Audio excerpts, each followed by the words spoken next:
Thank you. So I'm Audrey Perry. I'm the Clinical Director for Midwifery and Women's Health here at Frontier Nursing University. And this is our last presentation during Nurse Midwifery Week with our theme of Empower.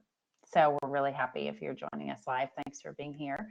And if you watch this later, thanks for taking the time to watch it. So we're going to discuss today a move at Reading Hospital Tower Health that was made and continues towards an enhanced model for collaborative practice, education, and service. And so I have with me today my dear friend and colleague, Dr. Mark Woodland. So he is the chair of the Department of OB/GYN at Reading Hospital. And I was so lucky, honestly, and blessed that our paths crossed, and he's a mentor to me and a great friend and a wonderful advocate for midwifery. So as I said, he's the chair at the Department of OB/GYN. He previously was the Vice Dean of Graduate Medical Education and OB/GYN Residency Program, Director, Associate Director of the MIGS Fellowship, and Director of Women's Health Advocacy and Public Policy Fellowship at Drexel University College of Medicine in Philadelphia. He is the appointed chair, I think still the chair at CREOG Council, and also on the Pennsylvania State Board of Medicine. Just wonderful for midwives in Pennsylvania. He's a graduate of George Washington University School of Medicine, Villanova University, Ursinus, with an honors in philosophy and religion. We both have a BA in religion, so a little shared history for us. So he's recognized as an area leader in women's healthcare, of course, by Philadelphia Magazine. He's been honored in the Consumer Guide of Top Docs for gynecology. And he really has been, as we taught you about our journey for interprofessional education, collaboration, and service, he's really the driving force and the leader for the institution. And again, at a national level, and truly without his vision, Tower Health would not be where it is, but I think also collaborative efforts for midwifery education and residency education in OB/GYN would not be where we are today. So I feel honored to continue to work with him. Wow, thank you. Yeah, it's and all happy true. Midwifery Week. I forgot. Yeah, thank you. So I want to just share with you our overarching goals really today. I'm clicking on two screens, so here we go. So our overarching goal is to share our journey towards enhancing interprofessional education, collaboration, and service in the OB/GYN department at Tower Health. And we're hoping that from this experience, you will be able to take this into your environments. Again, it's sort of a hear about it, do one, see one, teach one is really what we hope will come out of this discussion for you. So we'll describe our process and what has been done and what continues at Tower Health around interprofessional education, collaboration, and service. And I'm going to call that IPECS from now on because it's too much to say. We'll talk about how we really use Kotter's change theory as our guiding framework in this process, because it's, you have to have a framework, you have to have somewhere to start from. And so that was really integral to our success, I think. And then again, we really hope that you will be able to see some ways that maybe some of the activities that we'll share with you, you could implement in your organization, and we can have a discussion around that also. So the first thing that I want to do is start with our definitions and make sure that we have a shared framework. So we're talking about collaboration and we're talking about interprofessional education. So we'll start with those definitions first. So collaborative practices, and this is the World Health Organization's definition, when we bring together multiple health workers from different professional backgrounds to provide comprehensive services by working with patients, their families, caregivers, and communities to deliver the highest quality of care across settings. So we're working from that definition around collaborative practice, and then interprofessional education, also from the World Health Organization's definition. is when you bring students, and it's really important to make the distinction that it's students, so it's not a professional and a student. It is two students from two different professional backgrounds, and you bring them together in the hopes that they will learn about each other and from each other to enhance and enable effective collaboration and improve health outcomes. So those are the definitions that we used, and that is the place that we worked from in our committee. So a bit more background. So this isn't new. So anybody who's listening right now, you know, who's a practicing midwife or practicing OBGYN, the shared call for collaborative practice within the specialty areas is, you know, ongoing for almost 40 years. So the first joint statement was in 1971. It was last updated in 2018.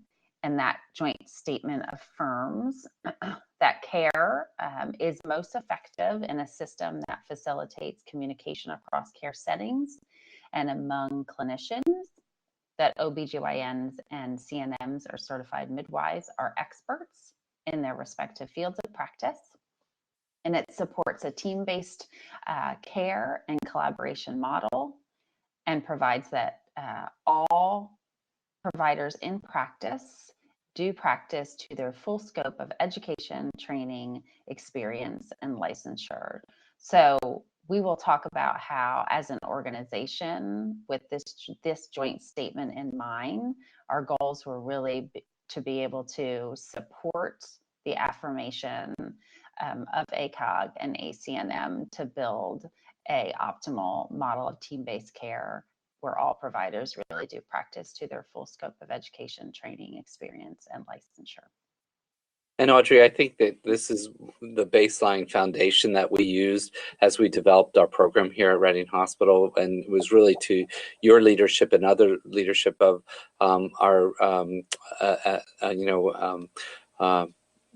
other professionals that really helped us to put this in place. So I applaud that. I applaud the realization that this was a joint effort and joint group that put this together for ACOG and ACNM, but also really supported us doing it as a joint interprofessional group here at Reading.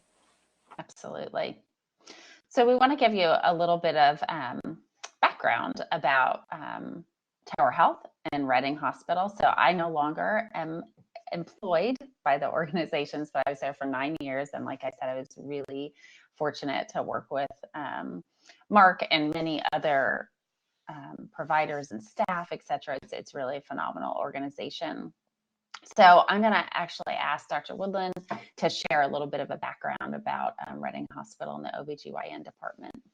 So first of all, you notice that Audrey and I bounce back and forth using our professional titles as well as our personal titles. So I would feel very comfortable if we just used our personal titles going forward. Is that okay, Audrey? That's fine. Yes. Thanks, Mark. Because we do have a really strong relationship, and while there's times where I think professional titles are really helpful for us, I think in the other place it is it helps create an equality and a really just culture to talk as individuals and help us move it forward. Reading Hospital is a really unique organization. I joined it about 4.5 years ago. I was really privileged to have a team and a staff here, which included Audrey, that really pushed this effort forward. And we're really lucky to have that ongoing. We do 3,500, we do actually about 3,600 births a year here. The birth rate in Pennsylvania is actually falling, but at Reading it's actually been stable. We do have an OBGYN residency program. We have 4 residents per year. We're expanding to 5 residents per year for a total of 16 residents going to 20 residents. We do have a partnership with Frontier for nurse midwifery education, and we're really proud of that partnership, and we're really pleased to have our nurse midwifery students as part of our team. You'll see some pictures later on of our huddles and what that looks like in the multidisciplinary group that are there. We do have a freestanding Commission on American Birth Centers accredited birth center. It's located within about 5 miles of the hospital. That birth center is actually responsible for over 400 of our births every year. Now, having said that, only about 120 of the births actually occur in the birth center, depending on the year. And that's because they either risk assess out or they choose to deliver at the hospital with a nurse midwifery experience. So just know that even though the birth center is a major draw for us, that's about 75% of the patients that come there actually end up delivering in our hospital setting. So we try to really make that flow from the birth center to the hospital setting continuous and contiguous. We have a fully staffed OB triage unit that does about 600 to 700 patient visits a month, run by nurse midwives and facilitated by nurse midwifery with a collaborative agreement with our physician providers. And by the way, in our department, we have over 140 providers in our department. 60% are advanced practice professionals. So nurse midwives as well as nurse practitioners and PAs make up a majority of our clinical providers in our department. And I'm actually very proud of that statistic because I think that's the right stat for a team-based program. We are the 7th busiest emergency department in the nation. We see between 400 and 500 patient visits a day. So the OB triage center was actually created to actually take the pregnant ladies out of the emergency room. And then finally, the last point really just reemphasizes what our APP to physician provider ratio is. Again, we want everybody to practice to the full scope of their training and their duties. So we're really proud of our program. Just one last note, Reading Hospital became Tower Health, so you'll hear us refer to Tower Health. When they bought 5 other hospitals, became a 6-hospital system. We do deliveries at 2 of our other hospitals, Pottstown and Phoenixville. In both of those areas, we're creating a low-risk birthing experience, which will include an interprofessional management system. And then finally, we just bought St. Christopher's Hospital for Children in Philadelphia as another expansion of the Tower Health system. Thanks, Mark. So you can see we have a rich history, honestly, at Reading Hospital of collaborative practice. So the birth center, which is now owned by the hospital, has been in the community for about 40 years. So there really is a rich history of collaboration. And I think I would be remiss, Mark and I are here today to share some of this journey, but much of it, again, with that type of history, so much was in place when we formed this committee, and we really had tremendous support. So our past chair, Dr. Schwartz, really had started this process and had a vision. Our residency director, Peter Schnatz, was very supportive in this whole process. Our advanced practice clinician leaders, Audrey Groff, Tammy Whitmer, Susan Panabecker. It really is a group effort and a group of people who really want to all move in the same direction. So we really started from that foundation, and we have discussed the high volume that we have within the Reading area and surrounding areas, and our ED being the 7th busiest in the nation, that we have a high needs community. We have a diverse interprofessional team, and we also have interprofessional learners. So we have our residents, but then we also have the medical students, the midwifery students, and the nurse practitioners who were all coming through and continue to, come to the Tower Health system for their educational experiences. So with all of this in mind, and with a really highly developed foundation for collaboration, we just had discussions around how do we take this even further? So how do we change any silos that are happening within practice and within the organization, and really start to build those bridges? And so our solution to that was, bring together a group of leaders who share the same vision and mission and form a committee. So that's what we did. So we formed the Interprofessional Education Collaboration and Service Committee, again, IPECS. And from there, we just started a lot of initiatives that we'll talk about, and some changes in the organization, and really, I think, made a lot of successes in the last few years, and we'll share those with you.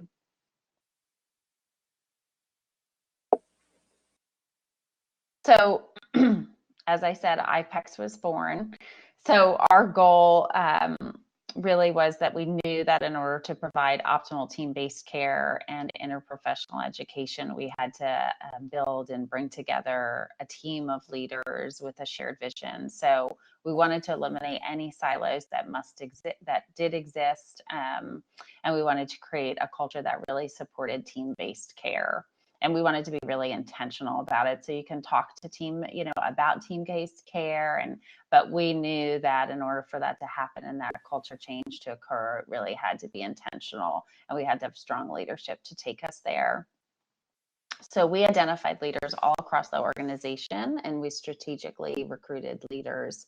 So we brought everyone to the table. So we had nursing at the table. We had our patient safety coordinators at the table. We brought students there. All of our faculty were involved. We had both the inpatient and outpatient side. So we really did personally invite leaders across the organization to be part of this committee. And I think that that is really key, because again, you have to model that you're breaking down the silos. So if Mark and I and a couple other providers had gotten together and said, oh, we're going to make this change, well, you are already handicapping yourself.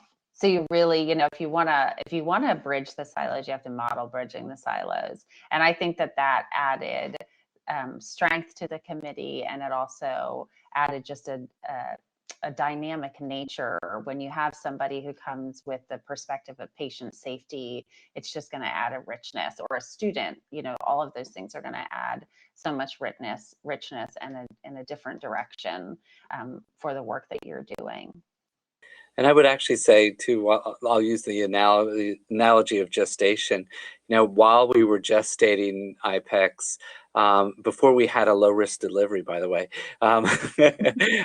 it's still not, it still is going through the normal developmental processes.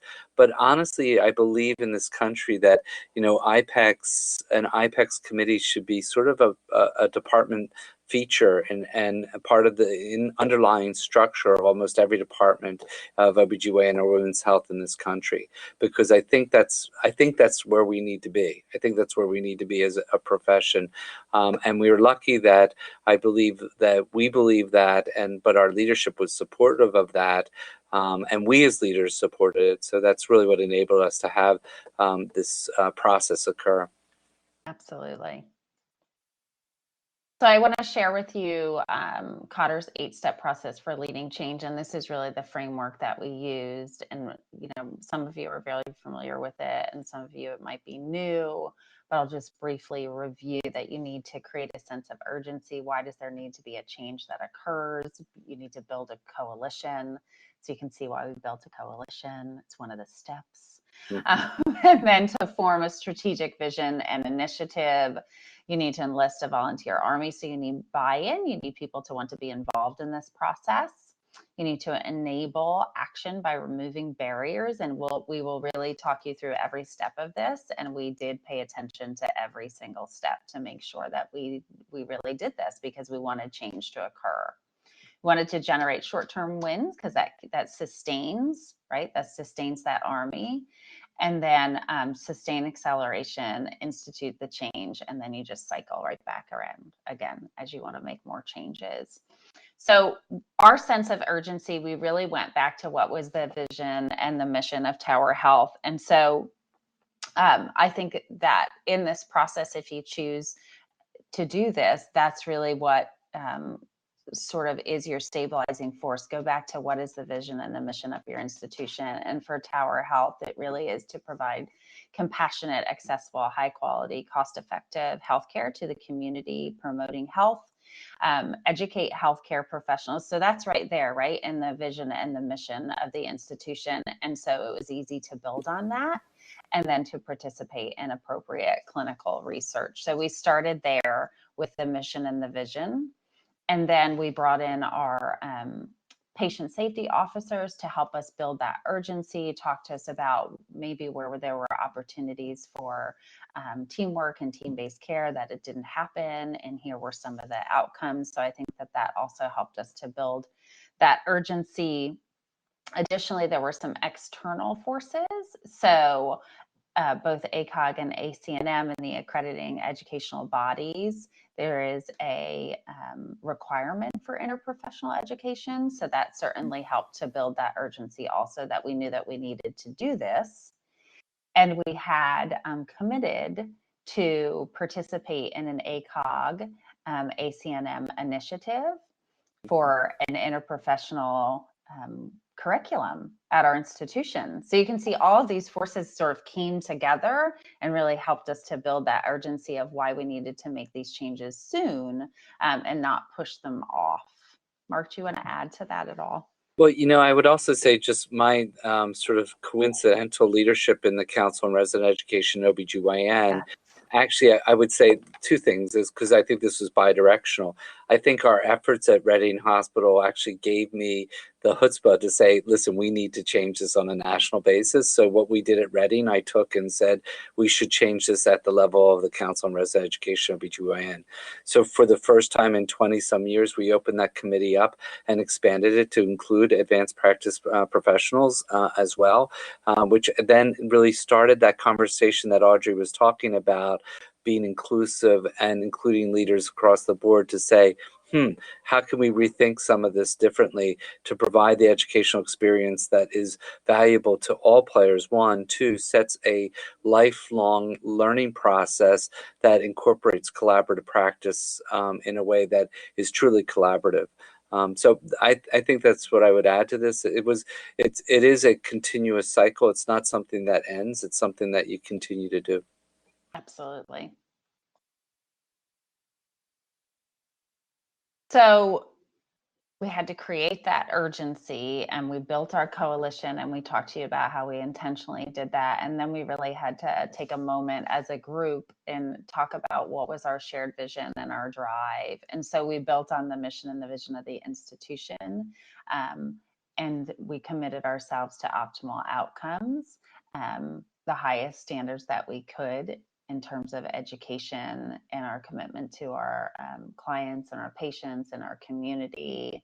And we started with the vision of, we are committed to inspire a collaborative approach to care and education that enhances the care experience. So, and we communicated this regularly, whether it was through provider meetings, whether it was at huddles. So this was not this wasn't something that was siloed. We didn't just, form this vision and this drive and then not share it. It was really intentionally perpetuated and brought to the forefront repetitively at every provider meeting, every interaction that we had as a group, every intervention that we rolled out across the department. We shared that this is our commitment to each other, to our community, to our clients, to our patients, and this is why we're doing this.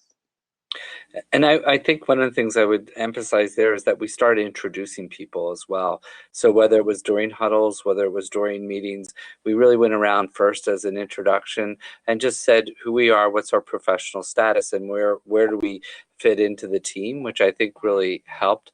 I do think that we did receive some pushback originally from actually some senior physicians who actually even shuddered at the term providers, and that, or that we would open up physician meetings to include other people. But once we did it, I think it was like, okay, wait a second, why weren't we doing this all along? So I think we learned from each other on those aspects. Absolutely. And I think it is a really small change to introduce each other and to introduce each other as colleagues, but it's incredibly powerful. So it holds people accountable, but it also brings them into they're part of the team. And so that it is a small change, but it made and continues to make a huge difference. So other things that we did to sort of build and feed that coalition. So as we mentioned, we were really smart about who we brought in to the team, and it's ongoing. Truly, when you form an IPECS group, it's ongoing who's going to come into that team. You'll identify other stakeholders who you need to incorporate. So it's not at all set. So know that will change and evolve as you move through this process. I think the leadership and the vision, and you'll see in a later slide, do good, feel good. But my friend Mark that is his, that's anybody who knows him, it's do good, feel good. But I think that's the type of energy and positivity that you need to make these changes. So you're going to have setbacks, but start from that place of positivity. And I think that just feeds and really does feed and grow the interventions. We had a tremendous amount of institutional support, and that really helped in being able to bring this to the leadership of the organization and talk about the changes that we were making, and having continued support to make even more changes was really integral to the success. We connected formally and informally. So we would, the environment at Reading is pretty dynamic in that there is, every institution has its hierarchy, but I think under Mark's leadership, a lot of that has gone away. And so people really do connect on an informal level and would talk about things that were happening in the institution and whether they felt it was working or not working. And I think that helped to, just the energy kept building and building. And we really role modeled this approach, this team-based approach. And just as Mark said in the beginning, let's make the decision that we're going to refer to each other by our first names, right? So that's intentionally role modeling that we are a team. And those things happen all the time at Reading. They truly do. And we celebrated a lot of the small changes along the way, which I think is so important because this process is a little bit exhausting. And as Mark shared, there are definitely naysayers. And if you've ever, read the book with the penguins and change, you'll know that there's always sort of the doubters and folks who aren't going to want to be part of your team and go along with this process. And you really need to feed that team and really directly approach the people who have concerns and address them as much as possible, and to have the support of the leadership to do that was also really important to our continued sustained changes in the organization. Mark, would you add anything to? No, I think you covered it. Maybe the one thing I would add is meeting expectations of different levels of people in their careers. So for instance, the students sometimes don't always get what we're doing until they see what we're doing, because their goal is really to be educated and to learn things. And then when they see, why am I learning this piece of this too, So I think that piece was, again, an unexpected thing. You'll hear later on what we learned from this process.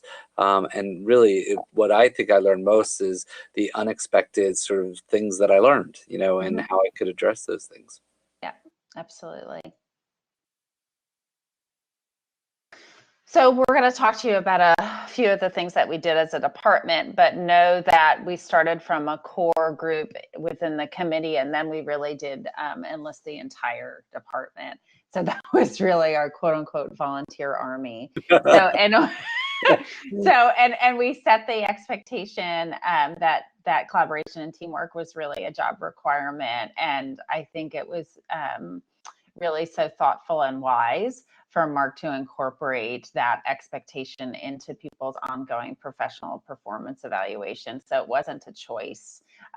That was really the expectation of the department. And so there was no one who wasn't involved in our interventions. There was no one who wasn't participating. And one of the things we did was Teamstepps. And again, it was an expectation and a requirement that you would be involved in the process.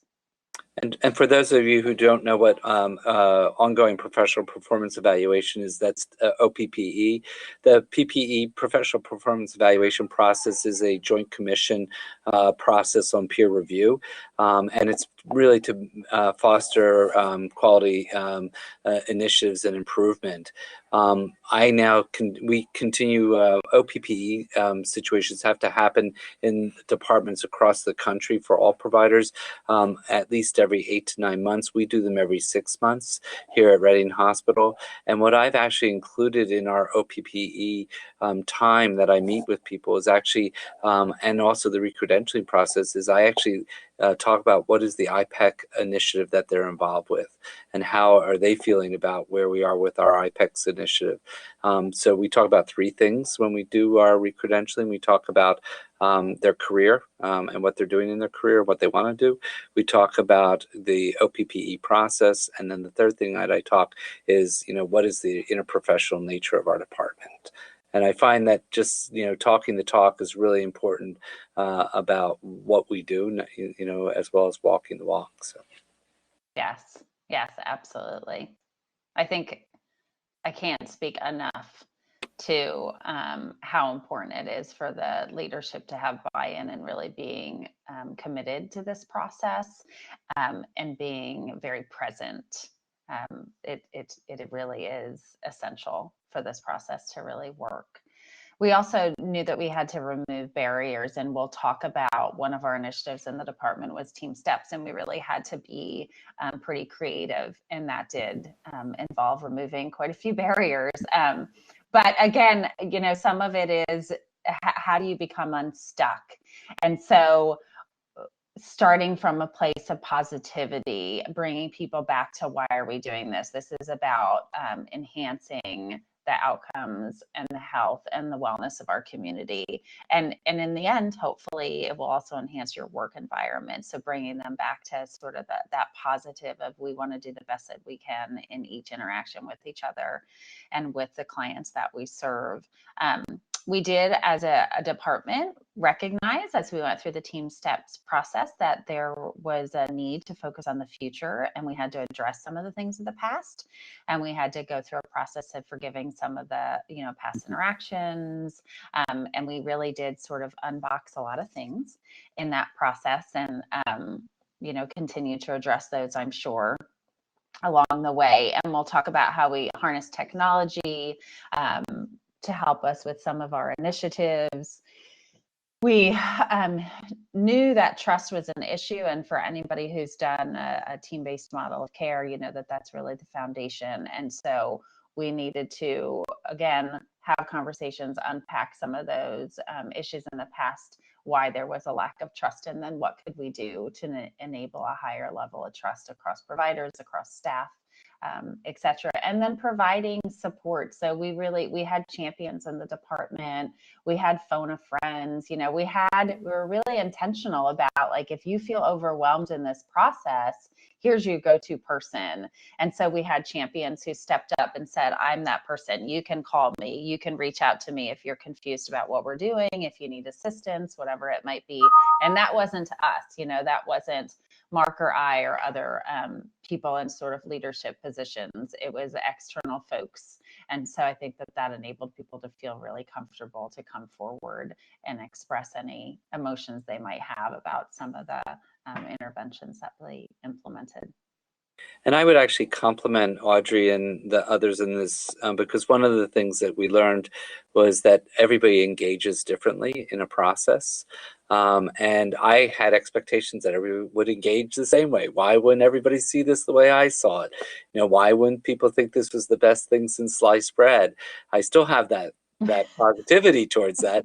But what I've really had to expand my own thing is to say, okay, well, let me learn from people who are engaging differently.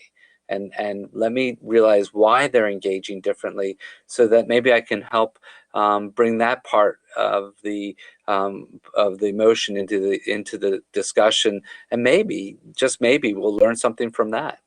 Mm-hmm. Absolutely. So we're going to start we've been talking about everything that we did at Reading, so we might as well start sharing what those things were. So some of our short-term wins, interprofessional huddles. So these are done in all care environments. So not only on labor and delivery, many of you might be quite familiar with that, but also in the outpatient environment. And every huddle, you start with introductions, and we were very intentional with this. And we had a framework, and residents knew that this is exactly what was expected of a huddle. And I think that not only does the learner need that guide, right? So they need a framework, they need that cheat sheet to process through what the expectations are, but I think it also enabled us to be really consistent. Every single huddle, it was the same. So everyone gets introduced on the team for that day. Everyone has a voice in that interaction and discussion in all environments. We also brought our learners together for the advanced life support and obstetrics training, and that's when they first come into the institution. So when our residents first come in, and I still say our, when they come in, part of us, it's okay. Yeah. When they sort of start their residency with us, we lay that foundation. So they're coming together for a day-long activity where they're working as a team. So they're working with midwifery students, they're working with the nurses. And so it's, this is an introduction to our, culture here at the institution. And we're going to inform you that we work as a team. And so that, that happens when they come to the all day also event. And then there's also a team lunch that happens. So we come together and we talk to them about our collaborative model of care, because we want them to know that that's the environment that they're coming into. We have interprofessional lunch and learns where we talk about cases. There's simulations that are interprofessional. We also have a collaboration speaker series. So we've had people come in from the outside to talk about what does collaboration mean to them, what are best practices around collaboration. And all of these are things that happen every month, multiple times, every day. So these are short-term wins that really feed your coalition, and they really feed this change. So these are just some of the things that we are ongoing. Mark, do you want to speak to them more? So just a couple of things on that. We have other departments represented in our department as well, because we also have family medicine on on labor and delivery, and we have their residents, and we also have emergency medicine residents now too. So we also have anesthesia there, and the SNAs that are also part of our team. And honestly, the feedback that we've gotten from everybody is, wow, you guys really do a joint effort on that, which I think is good. The other thing in the in situ solutions or situations, we've done pop-up simulations that can occur at any time for any reason. So let's take a shoulder dystocia. That could pop up as a simulation that we would then quickly run through a series of how we manage that and how we handle that within our institution or within that group of people, which I think is good. And recognize, as Audrey said in the very beginning, that there's a lot of rotation of providers, and that includes rotations of leaders of simulation. Absolutely. So it's busy. Yeah. So, that's the other sort of piece of this, but I think it really does. This is what changes a culture. So this is every day. This isn't once a month. This is just continuous. And I think that's what's really led to a lot of the change that's occurred within the institution. So you have to sustain that acceleration. So again, that's part of having people come in. You can see this is a picture of an all-day symposium that we did after our Teamstepps initiative in the department. So we brought in amazing colleagues from Drexel University who helped us with that entire project. And then we had really a summation and a summit around that. In that, just bringing people together to get their perspective on what that felt like and what that process was like, and a whole day activity around team building really does energize your team. as I mentioned before, we provided tools. So we knew that this, this is a change for people. You're going to go to a huddle and you want me to introduce everybody. How do I do that? So, that's part of being intentional in the process and providing people tools and inviting people in and really role modeling that you want to hear their voice and you really want their input. One of the outcomes of Huddle, which I think is interesting with the introductions, is we now have interns saying, I'm sorry, I forget your name. Can you tell me who you are? And, and I know you're from the NICU, but tell me what your name is and what your role is, because I don't want to blow this, So I think that we've gone from like not introducing them at all, just ignoring them, to like, I'm sorry, you're part of our team and I can't remember your name, which is good because the reality is I barely remember my own name sometimes. We know that names can be tough, but if we know who they are and why they're there and recognize the importance of that. We had one of our providers share about we had a discussion about autism at one of our huddles earlier, and then they shared with us that they have two autistic children, and what that is and how that connects people, and it also moves the educational process forward, which I think is good. One comment I'll make about this picture, which I think, Audrey, this was like a major success, because Audrey and I were very nervous about who was going to attend this summit because of some of the pushback and feedback we got. And we had 80% of our department come to this summit and be part of that process, which I don't think we were expecting that number of people. So that's a success that, wait a second, this meant something. This means something to people. Yes, absolutely. I just want to comment, Mark, on your sharing, that there was a provider who felt like they could share their personal story. That's the safety, right? That's the environment that's been created in this institution, that people really do feel that safe to disclose their own personal story at a huddle. I mean, that's amazing to me, really and truly. If we take a moment to think about that, that's a culture, that's an amazing culture. That's a just culture and a safe culture. So. And it also puts a face to a problem that is really important to this country and helps move the education of all providers at the same time.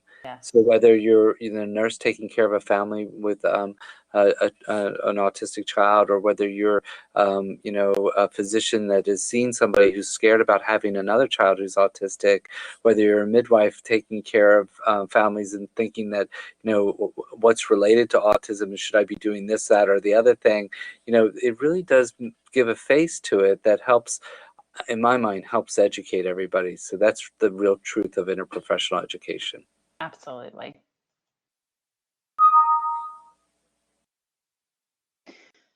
So this is all about, this is all about a change, and how do you, change this culture? And again, we were starting from a really collaborative culture, and we just wanted to enhance it, quite honestly. So we sought to remove barriers by situational leadership, and part of that was worked into our curriculum. When we did our Teamstepps, we had different leaders engage for different modules, and we were very intentional about that. We did not want it to always be a physician leader. So that was part of our design. We developed shared techniques to resolve conflicts, and that was part of the intentional incorporation of Teamstepps within the institution and creating that shared mental model. So we chose Teamstepps as one of our major interventions because it really helped us to move towards our goals. I'm going to hope that this works. So we wanted to share with you a little bit, I keep saying that we're starting from a culture which is already very collaborative, but I want to share with you this video. Misty, you might have to help me, because it really gives an insight into the culture at Reading. And the video was actually asked of us to produce for ACOG 2017. And I chose the topic of interprofessional education, collaboration, and service just because I really felt that's where the initiative we wanted to put forth. Absolutely. I don't know if you can see it. I am not able to get it to load, and I'm not sure if Misty is either. Well, we can actually send it out to everybody as a Okay. connector. I think that sounds great. We're sort of getting close to our time here. So you'll all have access to this PowerPoint. So please do watch it. You'll see Mark and I in our best. 4 years ago. I know, it's true. It's true. So we'll talk a little bit about, again, one of our major initiatives was the Teamstepps implementation across the department. So this was with all of our providers, and many of our nursing staff were involved. So we had 16 teams. We focused on the key principles of team structure, communication, leadership, and mutual support. And as I said, we were really intentional about rotating leadership. So we asked that this was over a 5-month period of time. We put people into these small teams and we charged them with finding a time that would work for them to discuss these topics. We gave them all the materials. We gave them champions in the department that they could phone a friend to figure out how to do this. We did in-services around Google Hangout, Zoom. So we really, we talked to them about all the different ways that they could engage, but then we really set the expectation high that they would meet 3 times over an approximate 5-month period of time independently as these small groups with structured discussion around these key principles. And everybody received the same content. And I think it worked. There were some challenges along the way and people did engage differently, but everyone participated. Everyone. And one of the things that we did was actually I created a big stick, actually more than a carrot, with this, because I made it mandatory for everybody. Yeah. Two, as part of their OPPE process, but 2, we also said, listen, if you don't participate with this, then you have to give us something in writing, as to the different modules, because I want to know that you've done it. So I felt like I was working with my teenagers on trying to get them to do their homework, and making sure that it happened. And I think that sometimes that was not appreciated by some of the people, because I did receive pushback from that on one hand. On the other hand, remember what I said, we learned that people engage differently. And some of the engagement with me, and I think with Audrey as well, was the pushback, and so we had to engage with them about why we thought it was important. And, if it was them, would they want a team taking care of them? And, was sort of that connection. Yes. Yep. Absolutely. And this also, so having these teams, right, and that rotating leadership, the other advantage to that was that you were creating more and more champions for team-based care in the organization. So that was, again, a very intentional design of this rollout. So I'm going to ask Mark to talk about his observations from Teamstepps. So, I would actually do just a big caveat on this. These are I sit in a chair role of a lot of things. And so I do think it's really important for chairs of organizations to take on the responsibility of doing some type of summation and also putting out there their own feelings about things, so that it really drives the tenure of the department to say, this is what I observed. So I told you about the engaging differently. We talked a little bit about the fact that everybody saw value, but they had to sort of look at the message on that and what that looked like. We did identify some action items, and I'm big on action items, and I think Audrey is too, because it's like, let's get something done from this. So one of the things we noticed was communication was a huge deal, but the electronic communication was even a bigger deal. So the fact that I send a text message to somebody doesn't mean that that person's read it. So closing the loop on communication is really important. And we talked about that. The human-to-human response that we talked about earlier during huddle is really important. And then just trying to even facilitate documentation. So it became apparent to us that our nursing notes and our other provider notes in our electronic medical record were not easy all the time to be accessed by everybody, because they weren't sort of simultaneously being entered. So that was a big deal as far as facilitating communication. And then finally, I would just say that we all promoted a level of provider professionalism that is really important. We are all of us in our different respective careers should take pride and ownership in our profession, and being professional beings is really important. So we did look at that closely as an outcome measure of this process. So some of the, this was really a change reaction. So we did Teamstepps as a department, and I think that there was such a richness to the conversations and what people, we asked them during that summit, so that all-day event, we asked 16 teams to submit. Mark and I really had our education hats on. So we asked them all to make a PowerPoint slide, and we asked them, what did you take, what was your take home for this? What was the piece, as a group that you really want addressed in the department? And then how do you think we could best do that? And it was people shared. And it was really wonderful to, as a department, be able to have that inclusive conversation. And so from that, some of the ongoing initiatives that were identified and people asked for are to have birth debriefs. And that has been happening in the department. So after every birth, the team comes together with the involvement of the patient, right? Because they're the center of that team, and has a discussion around what happened, what didn't happen, to make sure that everybody has that shared understanding. And anybody who does sort of birth work knows that's really important for the families, because people can walk away from a situation and have a very different idea of what happened. So the debrief isn't only important for safety and to make any changes that need to happen in the future, but then also for the psychological health, I think, of that family who experienced that event. So that's one of the initiatives that's ongoing. CUS, which, if you don't know what CUS is, it's a mode of communication that is modeled off of Teamstepps.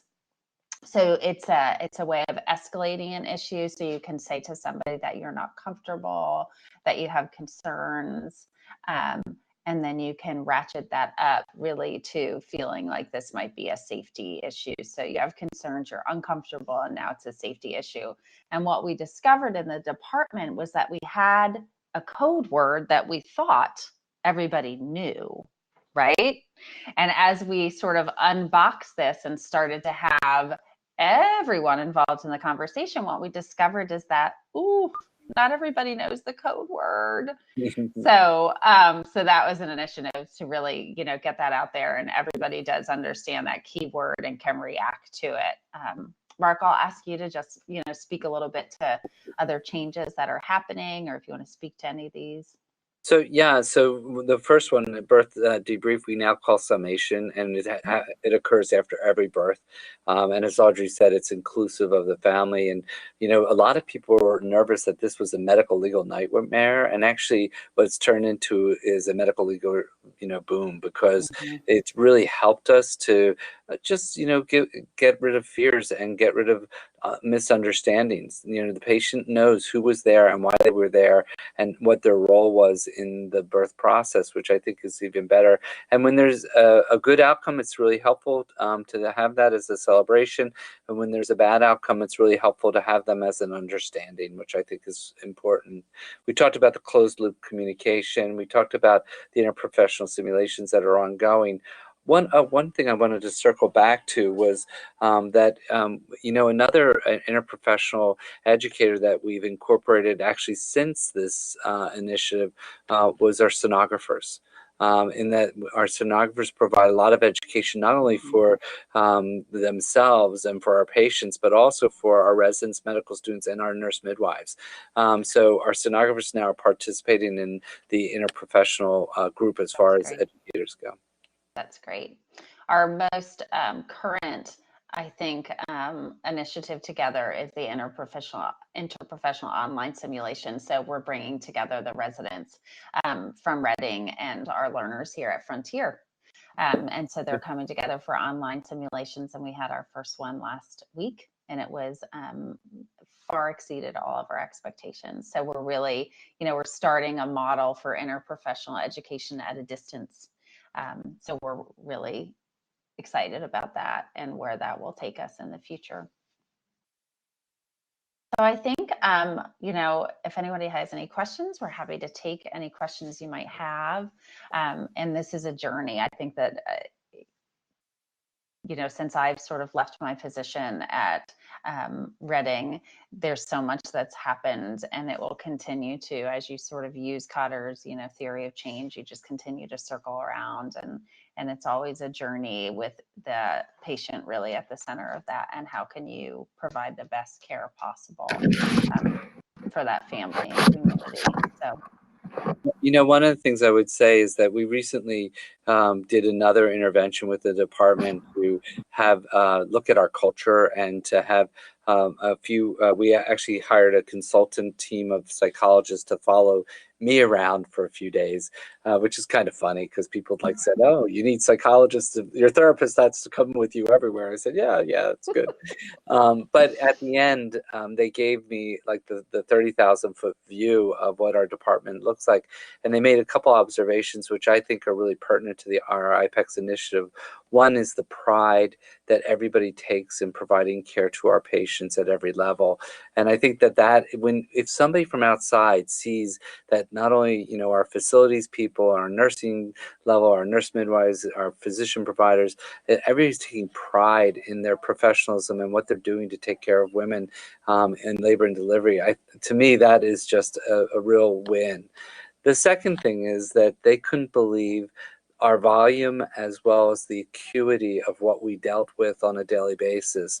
And I think that falls really well into the whole IPECS initiative, because the reality is when you're dealing with the intimacy of the birth experience, it is truly an intimate type of situation, not only for obviously the mom and the child, but also for the family, for the extended family, for the providers in the room, for the entire unit. And when you think about what we do that is a good outcome and the emotion that is shared with a good outcome, but then I flip that over to the other side and what we do with even bad outcomes and the emotion shared with bad outcomes and trying to turn that around for people is tremendous. And the stress that puts on the providers, I think, is something that doesn't go unnoticed or unwarranted. So that's where I really think IPECS, the next step of this journey, is to say, where's our well-being for ourselves? What's our mindfulness and approach to that? And how do we foster that into the educational process? Absolutely. Does anybody have any questions? You can put it in the chat. You can just use your mic, whatever you prefer.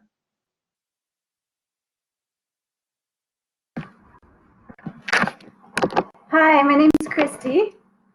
I'm listening in from Tanzania, East Africa, actually. Oh. And I'm a frontier student. What you're describing is amazing, really. I would love to see it in action. My question is, I'm trying to set up my my learning experience in clinicals, and how would you suggest going about that, contacting Reading, and what would be the best pathway for that? Sure. If you're interested in coming to Reading, reach out to me and I will share with you the contact there. Okay, thank you so much. Yep, absolutely. One of the other things I'll just recognize, I'm glad you're from Tanzania. It's an incredible experience, a beautiful area of the world for sure. But we know that these models of low risk and team-based care helps to improve maternal morbidity and mortality worldwide, and not to mention in this country. So that's part of what we're doing and why we're doing it. I was fortunate to represent ACOG at our HRSA Maternal Mortality Summit a year ago, and what I learned from that was that realistically the way we can approach maternal morbidity, mortality, and safety initiatives is to really facilitate team-based learning.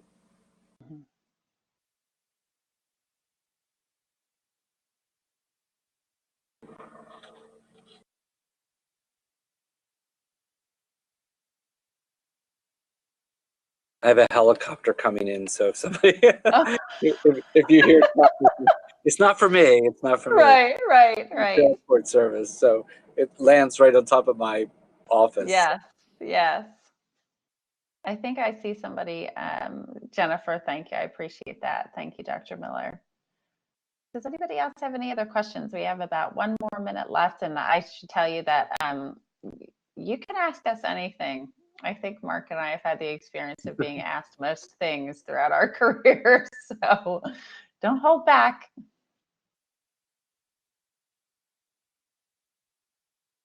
Well, and I would also say, Audrey, I really appreciate your efforts to do this not only regionally, but also nationally. It's been my pleasure to help promote that and push that. You know, I will think this is a major career achievement if we can create a momentum here that is sustainable for ongoing. And I think it has, which I think is really important. We're not the only ones doing it, but there's, you know, I feel like we've done it fairly well and been fortunate to be in leadership positions to help promote it. Absolutely. I agree, Mark. Absolutely. There's a question, Donna, you asked, how did you staff the unit when you presented the one-day summit? So that's a great question. And I think, so people came in on their days off, quite honestly, for the summit, and people rearranged their schedules and blocked out the time so that they could engage in the summit. And then we also knew that people would be kind of coming and going. So that was the other piece of it, that it was pretty fluid, and that if you need to go because, you know, you're carrying the phone and you're needed, then just leave. But Mark, do you have any thoughts on that? Yeah, I think we have a what we call Doc of the Day, DOD program. So we had providers that participated in the standard team coverage there. 1, 2, we actually held our summit on site, which was very helpful from the standpoint that what Audrey was describing. So it was 3 floors down, but it was on site so that if we needed something, people could run up to the 3rd floor to actually facilitate care. I think we have a really collaborative group of providers. So some people volunteered to be part of the Doc of the Day program, which I think was good. And it was their way of engaging in the summit, which is another way of being interested. Yeah. Different providers engage differently. Yes. And I can remember that day being getting a Vocera call at the beginning of the day. And, you know, one of my colleagues reaching towards me and to the phone and saying, no, I got this. So that's really the, you know, a lot of the culture there is just, you know, working together as a team and stepping in for each other when needed. So, all right, I think we're going to wrap up. I just want to thank everybody for making some time to share an hour with us. And I hope that you found this helpful and informative. And happy Midwifery Week to all. And thank you so much, Mark, for taking time. I'll talk with you soon. Sounds great. Take care, everybody. Thank you for including me.